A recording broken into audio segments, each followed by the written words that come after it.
Jean-Paul, bah oui, c'est Jean-Paul. C'est Belmondo. Regardez la presse, toute la presse, hein. Elle est unanime ce matin. Et ce que je sais, c'est que c'est pas simplement en France, c'est dans le monde entier. C'est une icône internationale. J'ai le souvenir des chambres d'étudiants américains à Berkeley dans les années 60, les posters sur leurs murs. Il y avait quoi? Il y avait Che Guevara, il y avait Bob Dylan, il y avait Jean-Paul Belmondo.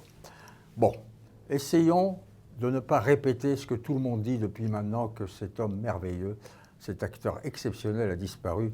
Essayons de parler de façon intime, puisque j'ai eu la chance et le privilège de faire 2 films avec lui, de diriger.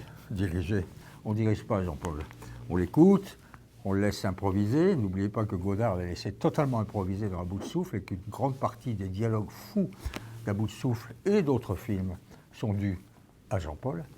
Donc on va essayer d'être dans l'intime et dans le personnel. Je le connais depuis très longtemps, il m'estime, je l'estime et je l'admire.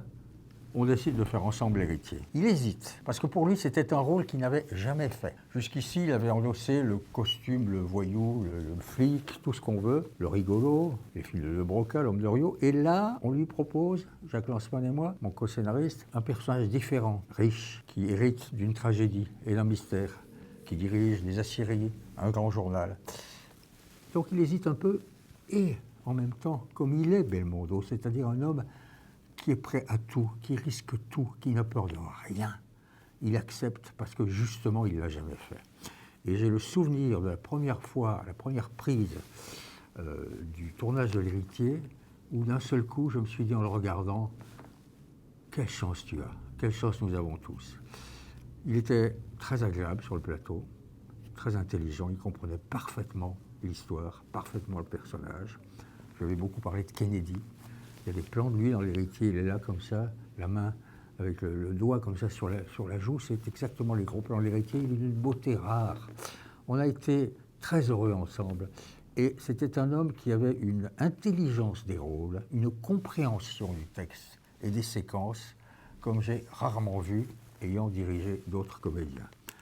Notre amitié a continué, on a fait ensuite l'Alpagueur. Encore aujourd'hui, il y a des gens qui, dans la rue, me citent des phrases de Jean-Paul, signé d'ailleurs Lanzmann, à la tienne Coco, café, pouce café, cigare. Mais surtout, dans l'Alpagueur, il déploie le cool, la résistance, la résilience, le sang-froid absolu d'un Steve McQueen dans Guet-apens.